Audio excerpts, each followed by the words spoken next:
Bismillahirrahmanirrahim. Assalamualaikum warahmatullahi wabarakatuh. Alhamdulillahirabbil alamin wa bihi nasta'inu ala umurid dunya waddin.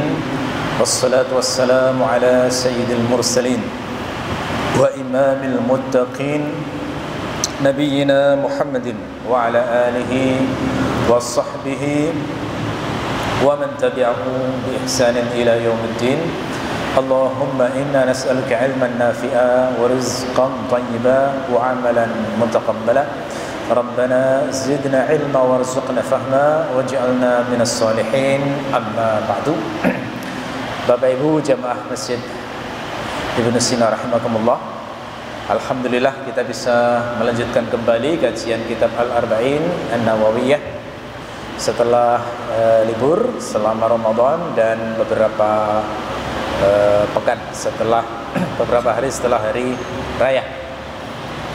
Di bulan Syawal ini tentu saja biasanya masih suasana Lebaran, ucapan yang sering diucapkan sebagai bentuk rasa syukur adalah serta harapan roja kepada Allah adalah taqabbalallahu minna wa minkum. Maksudnya adalah semoga Allah menerima amal kita dan amal panjenengan semuanya selama bulan Ramadan tentunya. Dan semoga Allah menjadikan kita sebagai hamba-hambanya yang senantiasa mendapatkan petunjuk darinya dalam setiap langkah-langkah kita. Jamaah Masjid Ibnu Sina rahimakumullah, kita masih mengkaji hadis ke-32 yang dalam hal ini adalah hadis yang membahas tentang prinsip amar ma'ruf nahi mungkar. Dan insya Allah pada malam hari ini topik kita adalah membahas tentang kewajiban membenci kemaksiatan. Jadi kita akan belajar dalil dan konsep terkait dengan kewajiban membenci kemaksiatan. Agar hadisnya selalu kita ingat, saya bacakan lagi hadisnya. Rasulullah bersabda, "Man ra'a minkum munkaran falyughayyirhu biyadihi. Fa in lam yastati' fa bilisanihi, fa in lam yastati' fa biqalbihi. Wa dzalika ad'aful iman." Barang siapa di antara kalian melihat kemungkaran, maka hendaklah dia mengubah dengan tangannya. Apabila dia tidak mampu, maka hendaklah mengubah dengan lisannya. Apabila tidak mampu, maka hendaklah mengubah dengan hatinya, dan itulah selemah-lemah iman. Jadi hadis ini itu kalau diterangkan para ulama adalah hadis yang menunjukkan wajibnya nahi mungkar. Hadis yang menunjukkan wajibnya untuk mencegah kemungkaran. Ya. Jadi mencegah kemungkaran itu hukumnya bukan hanya sunnah, tetapi wajib. Dan wajibnya ini adalah wajib kifayah. Ya, wajib kifayah artinya fardu yang sifatnya komunal. Jika ada sebagian orang Islam yang sudah melaksanakannya, maka gugur kewajiban itu bagi orang Islam yang lainnya. Ini prinsip utama yang harus difahami dari nahi mungkar. Jadi bukan fardu ain. Kita harus mengingat kembali ada konsep fardu ain, ada konsep fardu kifayah. Fardu ain itu wajib dilaksanakan oleh tiap-tiap individu muslim, seperti sholat, puasa Ramadan, zakat, haji dan lain sebagainya. Itu adalah fardu ain. Tetapi seperti mengurus jenazah, itu adalah termasuk contoh fardu kifayah. Kalau ada sebagian tetangga sudah melaksanakan itu, maka gugur bagi tetangga yang lainnya. Tapi kalau semua tetangga sepakat nggak mau datang, nggak mau ngurus, nggak mau menyelenggarakan jenazah itu, maka dosa itu berlaku pada seluruh orang. Itu namanya fardu kifayah. Dan nahi mungkar, mencegah kemungkaran itu adalah fardu kifayah.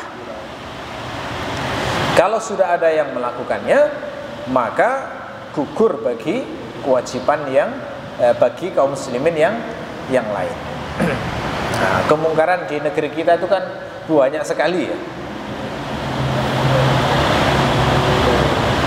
Orang pacaran misalnya, itu kan kemungkaran sebenarnya. Itu hukumnya fardu kifayah untuk mencegah kemungkaran semacam itu. Orang mempromosikan homoseksual, itu juga kemungkaran. Wajib hukumnya untuk mencegah kemungkaran seperti itu.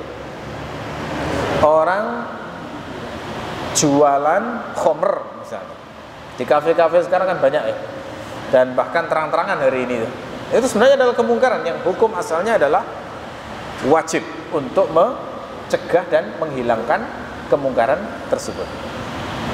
Nah, tetapi statusnya adalah fardu kifayah, artinya kalau semuanya itu sepakat untuk tidak melakukannya, berdosa semuanya. Nah, dalam hadis ini, walaupun hukum asalnya kemungkaran itu wajib, ternyata Rasulullah itu menjelaskan bahwa kewajiban nahi mungkar itu sifatnya bertingkat-tingkat. Jadi walaupun sifatnya adalah fardu kifayah, hukum asalnya kewajiban itu bertingkat-tingkat. Tingkatan yang paling tinggi itu adalah mengubah kemungkaran dengan yadun, dengan tangan.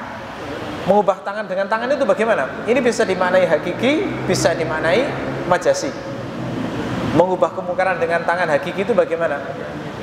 Misalnya kita punya istri atau punya anak yang dia itu tidak melakukan sholat, ya, maka seorang ayah atau seorang ibu itu wajib mencegah kemungkaran tersebut dengan tangannya. Bagaimana dengan tangannya? Kalau memang dia berhenti melakukan kemungkaran itu dengan tindakan tangan, maka melakukan kemungkaran seperti ini hukumnya wajib. Makanya Rasulullah itu mengizinkan kalau anak sudah seusia 10 tahun kemudian dia meninggalkan sholat, kata Rasulullah boleh dididik dengan cara dipukul. Itu contoh mencegah kemungkaran dengan tangan. Atau misalnya orang tua mengetahui anak itu memiliki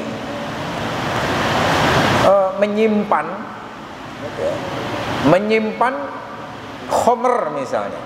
Nah, ketika orang tua ingin mencegah kemungkaran ini dengan tangannya, lalu dia menghancurkan khamr tersebut. Nah, ini contoh mencegah kemungkaran dengan tangan. Ya, itu berarti mencegah kemungkaran dengan tangan secara hakiki. Kalau secara majasi itu bagaimana? Mencegah kemungkaran secara majasi itu maksudnya adalah mencegah kemungkaran dengan kekuasaan. Nah, jadi barang siapa yang oleh Allah diberi kekuasaan, kalau zaman dulu itu entah menjadi khalifah atau menjadi wali atau gubernur kalau zaman sekarang ya, atau menjadi bupati. Kalau zaman sekarang mungkin lebih pendek lagi, ada bupati, ada camat, ada lurah misalnya. Terus dia punya kemampuan mencegah kemungkaran tapi tidak dilakukan, dia akan dihisab oleh Allah karena dosa tersebut. Karena dikasih kekuasaan kemudian tidak melakukan mencegah kemungkaran seperti diperintahkan oleh Allah, itu berarti melalaikan kewajiban nahi mungkar. Ini maksud dengan ayat ini. Dan kalau kita lihat dalam sejarah, maka nahi mungkar dengan kekuasaan itu adalah seefektif-efektifnya mencegah kemungkaran. Ingat kasus penutupan tempat yang disinyalir sebagai tempat perzinaan di Jakarta itu berapa kali itu rekomendasikan ditutup oleh ulama, oleh seruan, oleh aksi dan sebagainya, tidak hilang, ya. Tapi dengan tanda tangan seorang penguasa langsung ditutup. Itu menunjukkan betapa efektifnya mencegah kemungkaran itu dengan kekuasaan. Karena itu orang yang paling bertanggung jawab, yang paling berat hisabnya di sisi Allah mencegah kemungkaran adalah mereka yang punya kekuasaan. Sebenarnya penguasa itu mampu untuk mencegah beredarnya miras misalnya. Tapi kadang-kadang karena pertimbangan uang, loh kan menghasilkan pajak ini. Nah, jadinya akhirnya tidak tegas untuk mencegah kemungkaran tersebut. Sebenarnya mampu untuk membuat undang-undang yang melarang perzinaan baik sukarela maupun terpaksa. Tapi karena khawatir nggak dapat bantuan dana dari luar, khawatir investasinya tidak masuk ke negara, akhirnya mereka tidak berani melakukan itu. Kan itu yang jadi masalah sebenarnya. Sebenarnya kalau mampunya, mampu, cuma karena ada pertimbangan duniawi. Itu yang menyebabkan kemungkaran itu menjadi ada lobby. Termasuk hari ini, mohon maaf saya bilang di Timur Tengah secara umum, kebanyakan prinsip-prinsip syariah ditinggalkan itu adalah karena pertimbangan ekonomi. Ya, kebanyakan hari ini. Dulu ada aturan tidak boleh ada orang yang berduaan yang bukan mahramnya. Ya. Tapi demi memperbanyak turis ke daerah tersebut, akhirnya aturan tersebut dikecualikan. Ya. Nah, ini berat tanggung jawabnya ya. Sangat berat tanggung jawabnya di hadapan Allah. Ya, jadi itu dengan kekuasaan. Termasuk mencegah kemungkaran dengan kekuasaan adalah penerapan hukum sanksi terhadap tindakan kriminal. Itu sebenarnya juga bagian dari nahi mungkar. Kenapa sih diterapkan hukum potong tangan di tengah masyarakat ini? Fungsinya apa? Kata para ulama, fungsinya itu dua. Yang pertama adalah untuk menebus dosa orang yang berbuat jahat itu. Fungsi yang kedua adalah untuk menimbulkan efek jera, supaya orang yang melihat eksekusi tersebut tidak berani untuk meniru. Itu maksudnya. Nah, itu jenis nahi mungkar. Jadi seluruh penerapan hukum ada fungsi mencegah kemungkaran. Mungkin kita berpikir, kenapa sih kalau orang berzina kemudian dia itu dirajam? Kenapa dirajamnya kok di tempat umum gitu loh? Kenapa kok di tempat rahasia saja? Kalau di undang-undang kita itu kan hukuman mati, itu kan malah diletakkan di pulau terpencil kan gitu ya. Tidak diperlihatkan ke masyarakat umum. Ya, jadi orang akhirnya nggak takut. Ya, jadi kriminal itu tidak turun, malah terus semakin naik. Kalau di Islam justru malah dipublikkan itu. Malah ada ayat yang sangat lugas dalam Al-Quran memerintahkan itu. Wal yashhad azabahuma, gitu ya. Hendaklah orang yang berzina itu disaksikan hukuman bagi mereka itu oleh sekelompok kaum muslimin. Jadi disuruh publik malah. Seperti di Saudi Arabia itu diterapkan hukuman pancung, itu kan di depan masjid gitu ya. Ada namanya Masjid Al-Qisas itu namanya. Itu memang sengaja ditampakkan supaya apa? Supaya orang ngeri. Seperti ini loh hukuman kalau menghilangkan nyawa orang lain. Nah, itu jenis nahi mungkar. Makanya kalau kita cek dalam kitab-kitab fikih para ulama itu, setiap membahas hukum yang namanya takzir, kemudian ada namanya had, ada namanya jinayat misalnya, itu dalil yang sering dikutip adalah hadis ini, man ra'a minkum munkaran falyughayyirhu biyadihi. Barang siapa di antara kalian melihat kemungkaran, maka ubahlah dengan tangannya. Pemerintah mengubah dengan tangan, maksudnya mengubah dengan kekuasaan. Di antaranya adalah dengan menerapkan sanksi atau hukum kepada orang yang melakukan kejahatan tersebut. Ya, jadi itu. Pelaksanaan hukum kalau diam-diam itu tidak menimbulkan efek jerah. Di dalam Islam, kalau orang itu berbuat maksiat diam-diam dan tidak tertangkap, tidak diketahui orang misalnya, itulah yang masih harus ditutupi. Tapi kalau sudah ada saksinya dibawa ke pemerintah, tidak boleh lagi ditutupi. Jadi memang harus dipisahkan antara itu. Karena orang yang sudah melakukan sesuatu sampai diketahui publik itu keterlaluan artinya. dia mungkin melakukannya sudah berkali-kali, nggak ada rasa takut, sehingga memang harus dihukum supaya menimbulkan efek jerah. Tetapi selama orang itu masih malu melakukannya, ini masih punya hak untuk ditutupi aibnya supaya dia segera bertobat. Kan ada hadis yang mengatakan barang siapa menutupi aib seorang mukmin, kan gitu ya, maka Allah akan menutupi aibnya di hari akhir. Itu maksudnya siapa? Yakni orang yang ketika melakukan maksiat dia diam, tapi yang sudah terang-terangan apalagi sampai ketangkap, ya, maka yang demikian ini kalau sudah sampai dibawa ke penguasa wajib diterapkan hukum supaya menimbulkan efek jerah. Nah, itu maksud dari mencegah kemungkaran dengan tangan. Kalau misalnya dengan tangan nggak mampu, baik hakiki maupun majazi, urutan yang kedua adalah dengan lisannya. Dengan lisan itu berarti apa? Dengan nasihat. Nah, ini bisa dilakukan oleh siapapun. Bisa dilakukan oleh seorang guru kepada muridnya, bisa dilakukan seorang dai kepada umatnya, bisa dilakukan kepada seorang kiai kepada santrinya, bisa dilakukan oleh seorang ayah kepada anaknya, bisa dilakukan seorang ibu kepada anaknya, bisa dilakukan seorang saudara kepada saudaranya, tetangga kepada tetangganya.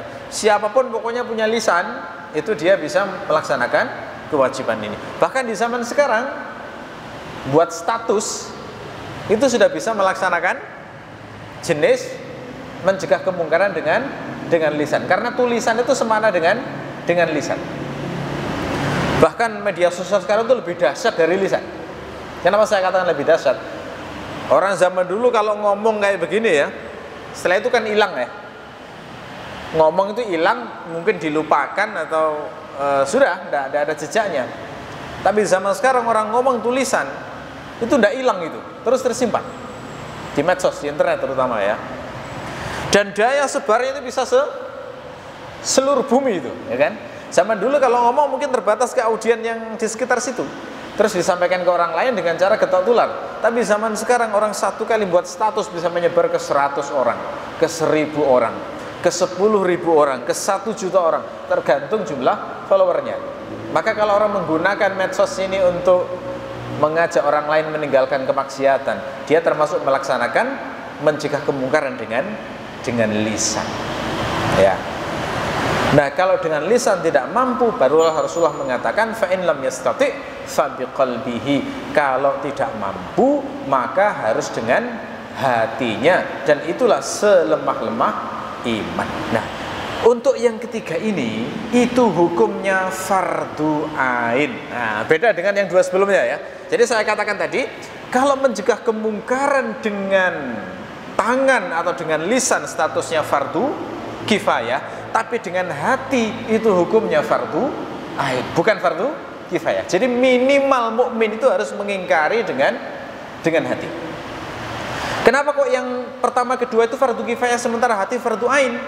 Karena untuk kekuasaan dan lisan itu dibutuhkan qudrah, dibutuhkan kekuasaan, dibutuhkan kemampuan.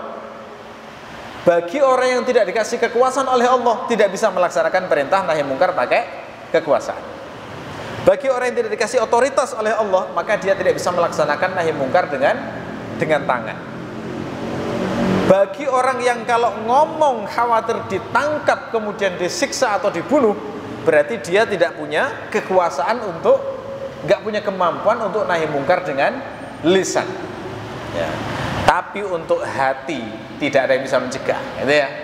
Jadi untuk hati setiap mukmin pasti mampu. Karena itulah para ulama mengatakan bahwa nahi mungkar dengan hati itu statusnya fardu ain. Tidak ada rukhsah sedikit pun, wajib setiap mukmin itu nahi mungkar dengan hati. Nah, disinilah kita bertemu dengan ucapan Imam Ahmad saat menjelaskan hadis ini. Beliau mengatakan pengingkaran terhadap kemaksiatan itu bertingkat-tingkat. Kata Imam Ahmad, huwa bil yad ma'al qudrah. Mengingkari dengan tangan itu adalah jika memiliki kemampuan. Wa bil lisan 'inda adamil muknah. Mengingkari dengan lisan itu adalah pada saat orang tidak memiliki kekuasaan tapi bisa ngomong, ya. Wa bil qalbi 'inda khaufil fitnah wal ajzi 'anil qiyam bil fariidhah.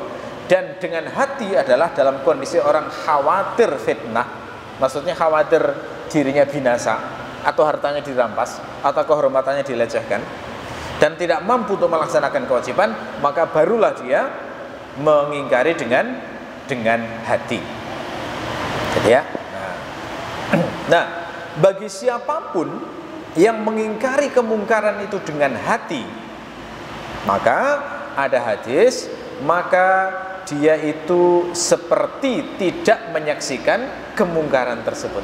Tapi barang siapa yang tidak mengingkari dengan hati, maka dia seperti menghadiri kemungkaran tersebut dan ridho terhadap kemungkaran tersebut. Ya, ada hadis dalam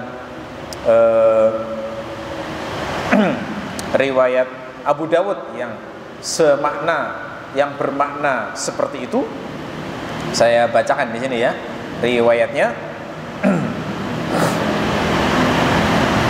Idza umilat al-khati'ah fil ardi kana man syahidaha fa karihaha kana kaman ghaba anha.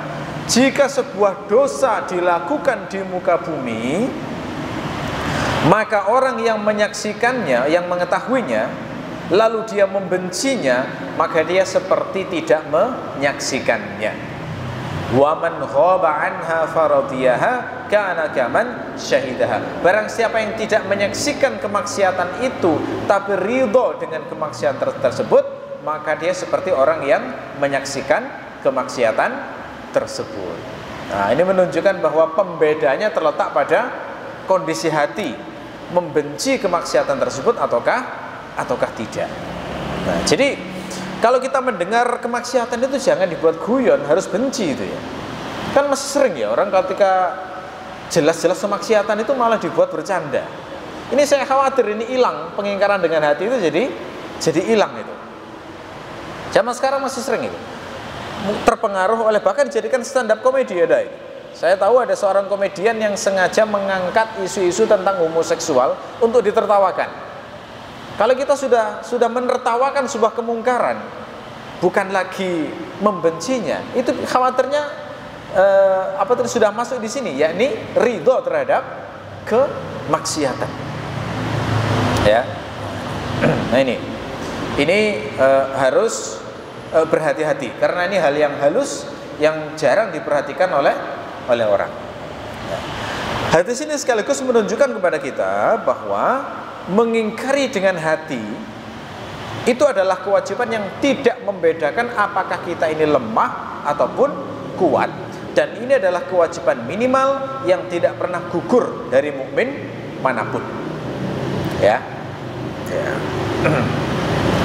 Ada riwayat dari Ibnu Mas'ud yang beliau mengatakan, innaha satakunu hanatun wa hanatun wa an bihasbi imri'in idza ra'a amran yakrahuhu la yastati'u an lahu taghyiran an ya'lam Allahu anna qalbahu lahu karihun. Akan terjadi peristiwa begini dan begitu, kata Ibnu Mas'ud, di mana seseorang itu sudah cukup jika dia melihat kemungkaran itu dia membencinya karena dia tidak akan mampu untuk mengubahnya. Jadi sudah cukup bagi dia untuk mengetahui bahwa Allah itu tahu hatinya membenci kemungkaran tersebut. Nah, seperti zaman sekarang ini ya, kebanyakan kemungkaran kita ini kan nyaris tidak punya kemampuan untuk mengubahnya. Kebanyakan hanya bisa gerundel kan gitu ya. Itu zaman kita itu seperti ini. Jadi seperti yang dikatakan diramalkan oleh Ibnu Mas'ud akan terjadi itu. Dan kalau sudah terjadi semacam ini, maka paling tidak kita ini tahu bahwa Allah itu tahu kalau kita itu membenci kemungkaran tersebut. Contoh misalnya ya, hari ini kalau kita melihat berita Gaza, kezaliman Israel semacam itu, dan kepengejutan para pemimpin Arab hari ini kan jengkel sekali gitu ya. Tapi kita bisa apa? Ya. Hari ini kan tidak mungkin ya, sangat tidak logis kalau kita itu maksa berangkat ke sana, mau jihad misalnya. Itu malah jadi beban ya di Timur Tengah. Nggak bisa. Nah, sehingga kita mampunya di negeri ini hanya membenci akhirnya, tidak menyukai kemungkaran yang semacam itu. Ya, akan muncul memang zaman-zaman yang semacam ini, apalagi kemungkaran di dalam negeri. Banyak sekali itu sudah, kalau mau kita hitung-hitung gitu. Mulai kemungkaran yang benar-benar jelas kemungkaran, sampai kemungkaran yang mungkin nggak semua orang tahu kalau itu adalah kemungkaran. Yang mengerikan ada riwayat kata Ali, siapapun yang di hatinya itu tidak ada perasaan benci terhadap kemaksiatan, itu nanti hatinya akan dibalik oleh Allah. Ada riwayat semacam itu ya, saya bacakan dari Ali. Inna awwala ma tughlabuna alaihi minal jihad al-jihadu bi aidikum. Sesungguhnya perkara awal yang kalian akan dikalahkan itu adalah jihad dengan tangan kalian. Ini persis diramalkan oleh Ali bin Abi Thalib. Jadi umat Islam itu nanti akan pertama akan mengalami masa di mana lemah untuk melakukan jihad dengan tangan. Ini mencakup jihad yang bermakna aksi militer untuk memerangi orang-orang kafir, termasuk kemampuan menggunakan kekuasaan untuk mencegah kemungkaran. Summal jihad bi alsinatikum. Setelah itu nanti umat Islam bahkan untuk ngomong saja itu tidak mampu. Akan muncul zaman itu. Summal jihad bi qulubikum. Setelah itu kemudian barulah jihad dengan hati kalian. Fa ayyu qalbin lam ya'rifil ma'ruf wa la yunkirul munkar nukkisa faju'ila a'lahu asfalahu. Hati manapun yang sudah tidak bisa mengenal hal ma'ruf dan tidak mengenal kemungkaran, maka akan dibalik, yang atas akan dijadikan bawah. Hati dibalik itu maksudnya bagaimana? Hati dibalik itu dibuat mati oleh Allah, tidak bisa lagi menerima kebenaran. Nauzubillah min dzalik.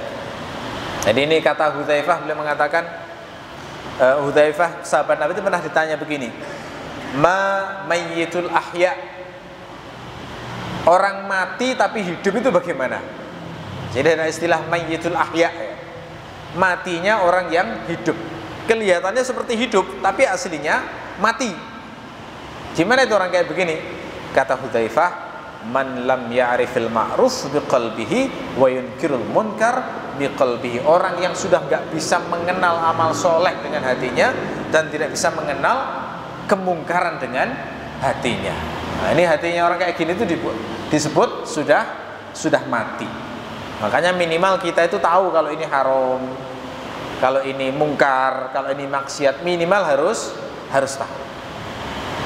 Jangan sampai dikacau balokan dengan standar-standar yang dibuat manusia. Ya. Nah, ada riwayat juga yang menunjukkan bahwa Bani Israel itu tersesatnya itu awal mulanya adalah seperti ini. Ya. Jadi mereka itu jauh dari kitabullah, kemudian mendahulukan buku-buku karangan manusia, sampai akhirnya mereka itu tidak bisa mengenal petunjuk Allah. Ya.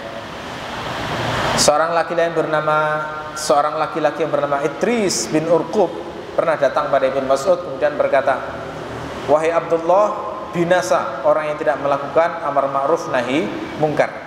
Lalu kemudian Ibnu Mas'ud mengoreksi, binasa orang yang tidak mengenal hal ma'ruf dengan hatinya dan tidak mengenal kemungkaran dengan hatinya. Jadi yang buat binasa itu bukan tidak melakukan amar ma'ruf nahi mungkar secara mutlak. Kenapa? Karena kadang-kadang orang tidak dikasih kemampuan untuk melakukan amar ma'ruf nahi mungkar.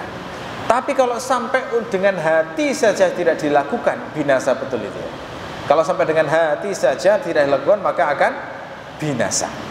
Lalu Ibnu Mas'ud menjelaskan, sesungguhnya Bani Israel ketika zaman mereka itu sudah lama, maka hati mereka itu menjadi keras. Lalu akhirnya mereka menciptakan kitab-kitab yang lebih mereka kagumi daripada kitabullah. Nah, ini hati-hati ya. Jadi jangan sampai buku yang daripada Al-Quran, karena buku ciptaan manusia itu bagaimanapun juga fungsinya menjelaskan Quran. Jadi tetap yang harus jadi cinta puncak tetap Al-Quran. Begitu orang yang sudah mengagungkan buku-buku tertentu sampai melupakan Quran, ini awal kesesatan. Apakah ada orang sama-sama semacam itu? Oh banyak sekali. Nah, aliran-aliran sesat itu biasanya pasti punya buku panduan yang selalu dibaca setiap saat, sementara Qurannya kadang-kadang saja dibaca. Ini mengulang kesalahan dari Bani Israel. Harusnya yang sering dibaca Al-Quran, kemudian membaca buatan manusia sebagai penjelas selama dibutuhkan. Gitu ya. Jadi ini ibrah dari Ibnu Mas'ud. Oke. Sekarang yang menjadi pertanyaan adalah makna mengingkari dengan hati itu bagaimana? Bagaimana kita bisa dikatakan telah melaksanakan perintah mengingkari kemaksiatan dengan hati? Nah, ini saya rangkum dari penjelasan para ulama. Standarnya ada 5. Jadi nggak simpel ternyata ya. Standarnya ada 5. Untuk bisa dikatakan melaksanakan mengingkari kemaksiatan dengan hati, itu standarnya ada 5 paling tidak. Apa itu? Yang pertama adalah membenci kemaksiatan. Pertama begitu, membenci kemaksiatan. Di level ini saja sudah banyak loh itu orang-orang yang berusaha menormalisasi kemaksiatan. Contoh ya, jenengan pasti ingat ya, ada berapa tokoh artis yang buat podcast lalu kemudian membicarakan dosa-dosa zina di masa lalu, diceritakan dengan penuh kebanggaan dengan alasan tidak munafik. Kan begitu.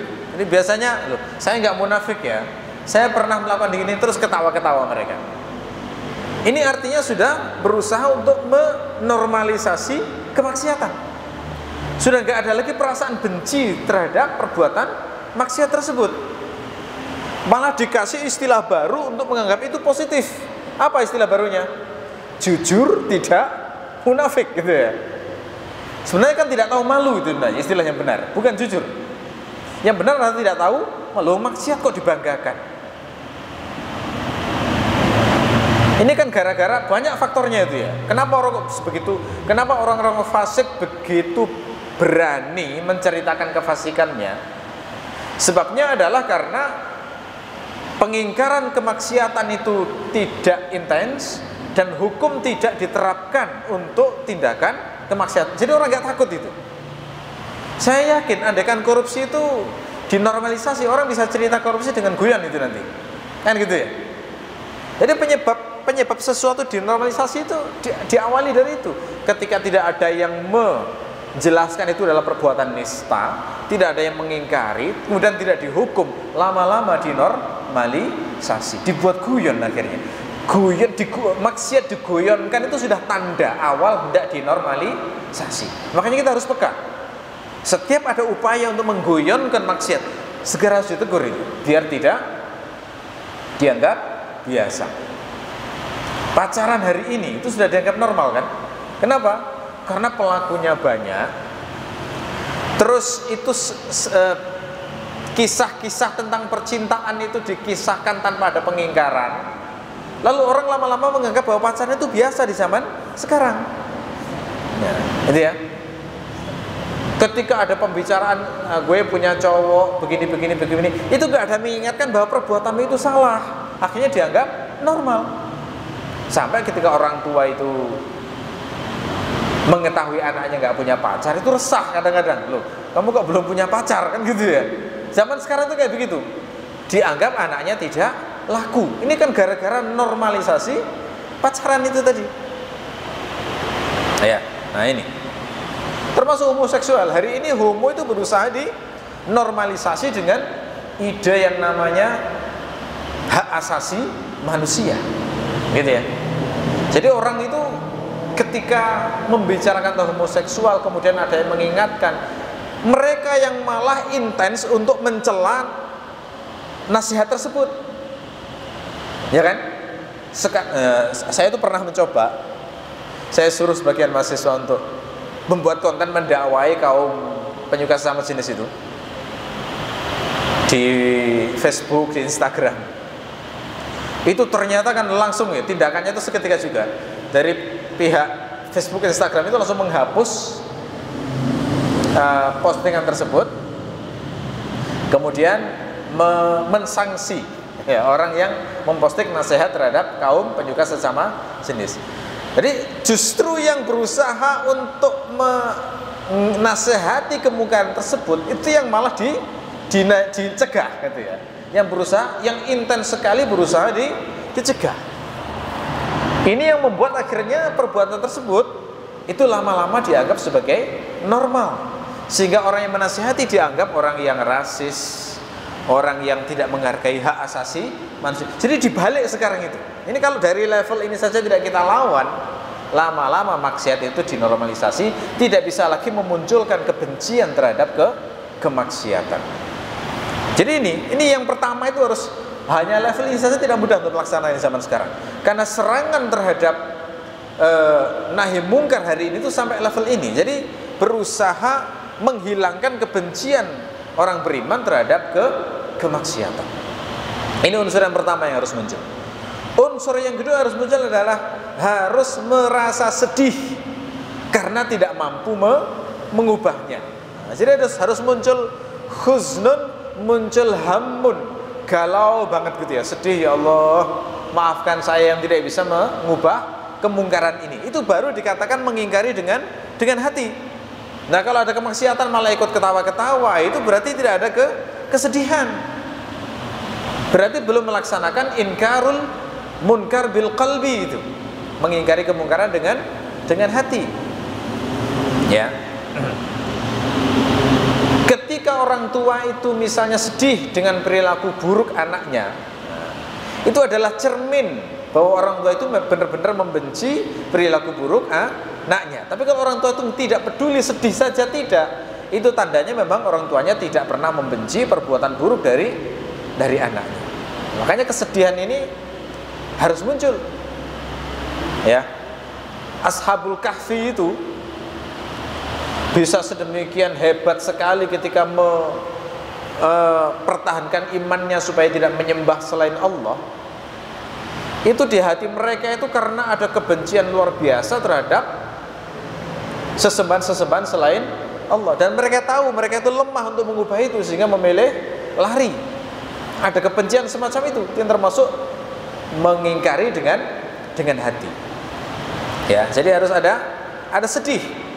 Saat istighfar itu, diantara yang perlu kita istighfar itu kayak begini. Saat kita itu selesai sholat kemudian mengucapkan Astaghfirullahaladzim, Astaghfirullahaladzim, apa yang kita rasakan? Kita beristighfar karena kita ini tidak bisa mengubah kemungkaran di sekeliling kita. Itu cermin kesedihan ya, yang menunjukkan bahwa kita telah mengingkari kemungkaran dengan hati. Jadi bukan hanya mengistighfari dosa-dosa yang tampak, enggak, termasuk ketidakmampuan kita mengingkari kemungkaran, mengubah kemungkaran itu harus kita istighfar. Itu cermin dari kesedihan kita karena tidak bisa mengubah kemungkaran. Unsur yang ketiga adalah punya tekad. Seandainya Allah memberikan kemampuan akan mengubah kemungkaran tersebut. Nah, harus ada tekad kayak gitu. Jadi ada rencana. Seandainya Allah pun memberikan saya kemampuan, maka saya akan mengubah kemungkaran tersebut. Nah, kira-kira seperti tekad kita kalau mau haji atau umroh gitu ya. Kalau Allah ngasih saya kemampuan, saya pasti akan datang ke sana, ke tanah suci. Nah, itu kan ada semangat untuk mengubah kemungkaran jika Allah memberikan kemampuan. Itu juga tanda bahwa hati orang tersebut telah melakukan inkarul munkar, sudah mengingkari kemungkaran. Nah, kalau nggak ada tekad, ini juga masih dipertanyakan apakah sudah ada keinginan untuk mengingkari kemungkaran dengan hati. Nah, jadi ternyata bukan hanya nggak suka ya, bukan hanya nggak suka dengan maksiat, tapi juga harus ada unsur punya tekad mengubahnya seandainya Allah memberinya kekuasaan. Seperti Rasulullah ketika mendakwahkan la ilaha illallah di tengah masyarakat Quraisy, Beliau tahu saat itu belum bisa untuk menghancurkan patung-patung sekeliling Ka'bah, belum bisa. Tapi beliau benci sekali dengan patung-patung tersebut. Beliau sedih saat itu karena belum mampu untuk mengubahnya. Tapi beliau punya tekad yang sangat kuat untuk mengubah kemungkaran tersebut ketika Allah memberikan kekuasaan. Makanya apa yang terjadi? Begitu Mekah dikuasai Rasulullah, beliau langsung menghancurkan seluruh patung-patung di sekeliling Ka'bah tersebut, sambil mengatakan ja'al haqqu wa zahaqal batil innal batila kana zahuqa. Sudah datang kebenaran dan akan lenyap kebatilan, sesungguhnya kebatilan itu cepat sekali akan lenyap. Beliau hancurkan dengan tongkatnya satu persatu. Nah, ini menunjukkan kegembiraan Nabi bisa menghilangkan kemungkaran semacam itu, menunjukkan tekad yang sangat kuat selama ini. Jika Allah memberikan kudrah atau kemampuan, maka akan menghilangkan kekuasaan semampu mungkin. Ya, nah itu. Ketika Rasulullah itu tahu bahwa sebagian pengikutnya seperti Ammar bin Yasir disiksa, saat itu Rasulullah kan belum punya kemampuan untuk menolong. Apa yang diucapkan Rasulullah? Sabron ala Yasir, tabahlah wahai keluarga Yasir, saya ini masih belum punya kemampuan untuk menolong kalian. Ya, artinya berarti yang menghalangi Rasulullah untuk menghilangkan kemungkaran itu adalah soal kemampuan. Andaikan mampu, pasti Rasulullah akan menolong. Dan ini terbukti ketika Rasulullah punya kemampuan, barulah beliau menolong orang-orang yang teraniaya. Buktinya apa? Ketika ada seorang muslimah diganggu Yahudi, auratnya disingkap, itu kan langsung ditindak dengan aksi militer sama Rasulullah, ya kan? Si Yahudi itu diperangi sampai mereka terusir dari Madinah. Itu Rasulullah. Artinya berarti ada tekad, seandainya Allah memberikan kekuasaan, kudrah, kemampuan, maka kemungkaran apapun akan dihilangkan. Nah, ini perlu kita didikkan kepada anak-anak kita yang hari ini hidup di zaman kemungkaran, ke murid-murid kita, ke teman-teman kita. Kita didikkan, kamu nanti kalau Allah dikasih kekuasaan, dikasih otoritas, niatkan hilangkan seluruh kemungkaran-kemungkaran dalam area kekuasaan. Walaupun kekuasaannya selevel RT misalnya, ya. Nah, di level RT kan banyak kemungkaran juga toh. Misalnya apa? Parkir sembarangan, kan mengganggu orang itu ya. Itu kalau nggak diatur kan ya mengganggu orang lain. Ya, nggak punya garasi, parkir di jalan, kan jenis kemungkaran juga ya. Membuat acara, kemudian mengambil jalan, kan jenis kemungkaran juga itu. Itu gimana kalau misalnya ada orang yang terburu masuk ke rumah sakit, yang kalau terhalang harus lewat jalan yang lain, kemudian akhirnya terlambat lalu mati, apa tidak zalim itu? Ya, itu contoh kemungkaran di level RT. Kalau masih dikasih kekuasaan di level kelurahan misalnya, nah itu dianalisis kira-kira kemungkaran di level kelurahan itu apa? Pengkhianatan, korupsi, penggunaan dana yang tidak benar dan lain sebagainya. Ini kalau selama mampu itu harus dihilangkan, harus dididikkan kepada calon-calon pemimpin di masa yang akan datang. Apalagi kalau dikasih kekuasaan sampai di atas itu, wajib hukumnya. Ini bagian dari mengingkari kemungkaran dengan hati.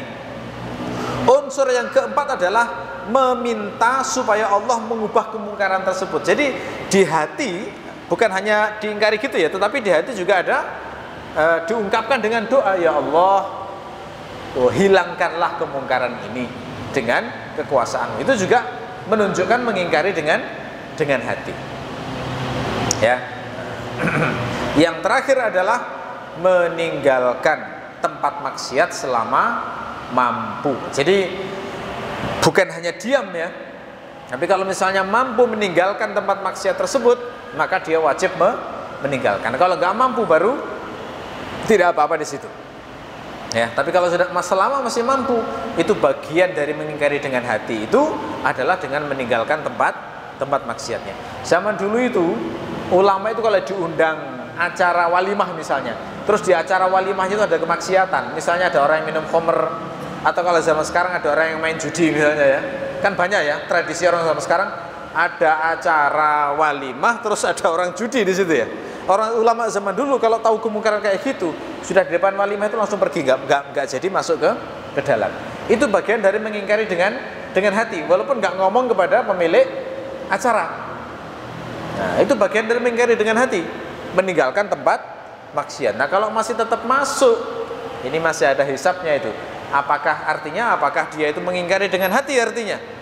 Belum, gitu ya. Jadi ternyata ada 5 unsur tadi ya. Jadi saya ulangi ya, mengingkari dengan hati itu nggak hanya sekedar nggak suka. Ada 5 unsur paling tidak. 1, membenci kemaksiatannya itu. Yang kedua, merasa sedih karena tidak bisa mengubahnya. Yang ketiga, punya tekad mengubahnya jika Allah memberinya kemampuan. Yang keempat, berdoa minta kepada Allah supaya dihilangkan kemaksiatan itu. Dan yang kelima adalah meninggalkan tempat maksiat selama mampu. Nah, jadi itu ya. Nah, yang menarik di sini adalah di akhir Rasulullah mengatakan wadzalika ad'aful iman, itu adalah selemah-lemah iman. Ini menarik. Kenapa? Apakah itu menunjukkan Rasulullah mencela orang itu kalau nahi mungkarnya hanya dengan hati? Jawabannya tidak.